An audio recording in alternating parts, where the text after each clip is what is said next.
I'm fairly confident that Donald Trump could not locate South Africa on a map of South Africa, and yet he still tweeted this. I have asked Secretary of State, Secretary Pompeo, on the second try, he did tag the right Secretary Pompeo, to closely study the South Africa land and farm seizures and expropriations and the large-scale killing of farmers, and then he quoted Tucker Carlson, which is a great idea. South African government is now seizing land from white farmers, just in case it was a little bit too subtle in the beginning. No, they're white farmers. And so, look, this is a story that you might not be too familiar with unless you spend a lot of time on 4chan or Stormfront or something like that. But the idea there, and this has been going around as we will demonstrate, is that the government of South Africa is participating in, or at the very least casting like a blind eye on the genocide of white farmers in South Africa. Now, what is interesting, of course, is that hypothetically you could actually look into this. You could look at the numbers and see if white farmers are being completely wiped out and there's genocide against whites there. Turns out it's not actually the case. Media reports suggest that the number of killings of white farmers actually hit a 20-year low last year. And the BBC actually looked into it. They found that there was no reliable data to suggest that farmers were at greater risk of being murdered than the average South African. So it might be the case that farmers die, and certainly they do. We've got numbers on that. Other people die in South Africa as well. It looks like the chance of you dying as a farmer is the same as anyone else in South Africa. But don't allow that to stop you from taking this story and then saying, as an American, we too should be worried about white genocide, because look, it's already happening elsewhere. So let's pause there to talk about how they do propaganda. So if all you heard from all these right-wing hate sites was, oh my God, 43 white farmers have been killed already this year in South Africa. They're trying to take their land and they're killing all these white farmers. You think that's dozens and dozens of, oh my God, it's an epidemic. But if you didn't hear the context that John just gave you, that it's actually a 20-year low, you might say, hey, look, man, no white farmer should die. Hey, look, nobody on the planet should die, right? But how about if you get the context that it is the same rate as every other South African, as John just told you? So if we wanted to do randomly propaganda to get you to scare plumbers in the country, we could be like, oh my God, 43 plumbers have been murdered in South Africa.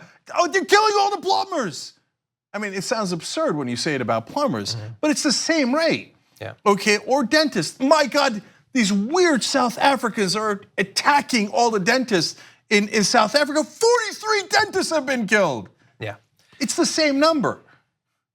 Yeah, and look, it's frustrating because obviously, like, as an empathic person, like, we're progressives. We actually care about people. Any farmer dying or even being attacked, because of course there are more attacks than there are murders, is an actual tragedy that the government needs to do something about. But we're not going to simply parrot it and not pretend that that's not advancing white nationalist arguments either inside of South Africa or here in the US and in other countries as well. Now, thankfully, South Africa, their government has actually responded to Donald Trump's assertions on Twitter, saying South Africa totally rejects this narrow perception which only seeks to divide our nation and reminds us of our colonial past. And then said South Africa will speed up the pace of land reform in a careful and inclusive manner that does not divide our nation. Because of course, in the background of all this is the actual land reform program, which effectively every party there, generally every major party agrees needs to happen. Now the reason is that all of the land was stolen from black farmers in the colonial past of that country. And despite the fact that now whites are a small percentage of the country, they make up 9% of the country, they still, after quite a few years have passed through after the turnover of their government, they still own 72% of the farmland, and so they want to do some sort of land reform. So it's been 24 years since they ended apartheid, but the white farmers still own 72% of the land. The land that is owned by individuals, just to be specific. Right, and the farms. Okay. So it is actually a really difficult and interesting problem, and I don't agree with the position of the ANC in South Africa. Their position, and a position pursued by other groups, including the Populist Economic Freedom Fighters Party, is let's just nationalize the land. Let's just take it and not compensate them. Now, that is not the current position of South Africa. After apartheid ended, they did a program which to me made a lot of sense. Whenever a farmer wanted to sell his land, the government would buy it at the market rate. Great, then the farmer wins, he gets the market rate, the government then takes the land and then it does whatever they're going to do to bring about a little bit of justice. And it's a difficult problem because you don't we care about everybody, including the white farmers. I don't know if it was their families that did it generations ago, but it wasn't them, right? And even if they lived through apartheid, it's not the right thing to do to say, okay, now your land is mine and I'm kicking you out, or certainly taking any kind of physical action against them. At the same time, that land was stolen in the beginning. They came in and they took the land of the Africans who lived there. So, but that was a while back. You can't, so it's not like just, oh, you stole it, so I'm gonna put you in prison and take it back, right? That's not, that's not the case. It's generations later. It might even not be the same family. They might have bought it from someone else, et cetera, right?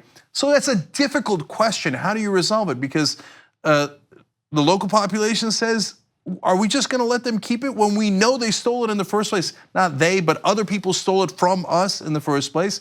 On the other hand, you gotta respect the rights of the people who are there, and everybody's gotta live together. So I actually think the original proposal in '94, the one that's still law in South Africa, is the right one. When they sell, and it is frustratingly slow.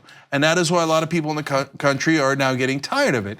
But I don't think it's right to change the Constitution. Now the good thing is, they haven't changed the Constitution, and their Constitution is very hard to change. You need a 2/3 vote, and the South African president, Cyril Ramaphosa, is against the proposal. He's a moderate who is pro-business, and he wants to attract other people into the country. So it is not the law of South Africa that they're taking the land of white farmers, and there is not an epidemic of white farmers being killed. So why do you twist what's happening? Now you could report, if Tucker Carlson and Stormfront and whoever else is reporting it just came out and said, hey, this is a proposal in South Africa and it's a proposal we don't agree with, it's really problematic. Nobody would even do that. So we say, okay, that's a fair point. We might do that story, right? No, that's not what they're doing. This is just as Tucker Carlson doesn't care about the plight of farmers in South Africa. It is purely a race thing. They believe that this is a good stand-in for what they're worried about will happen in the US. They know that our government, which was run by white supremacists for decades after decades after decades, and was able to consolidate huge amounts of land and economic, economic output and stuff like that. Passed policies that obviously helped some groups and hurt other groups. Oh my God, if the demographics change, they might finally take this from us. And they're seeing it happen somewhere, or at least they're being convinced by others that it's happening, and so they're worried about it. That is why they're talking about it. That's the only reason they're talking about it. And the only reason Donald Trump is talking about it is one, that he watches far too much Fox News when he should actually be doing some work or exercising or something like that. And two, that it provides a nice way to try to reassure some of his base who are probably at least a little bit worried about the 16 guilty pleas that some of his entourage have pled to this week, that he is still their guy, that he is still going to stand up for them on the one issue that is more important to them than all other issues, which is white identity. And so the reason we give you this context is because you'll see it all across the internet and you'll think, oh my, because the right wing systematically lie. And they twist the context of all the stories, and they're doing it clearly in this case. All their websites are doing it. Tucker Carlson's doing it, and even now the president of the United States, and they're doing it brazenly. They say white farmers, etc. Now, if you say, no, wait guys, even though you've given me all the context, for some reason I'm gonna insist that Tucker Carlson has an obsession with those poor 43 people who were killed, okay? Then I ask you, why didn't Tucker Carlson do segments over and over again about the Rohingya? So 700,000 Rohingya were displaced in the similar time frame. Just in the first month of the massacres that happened in Myanmar, 6,700 people were killed, including 730 children under the age of 5. Yeah.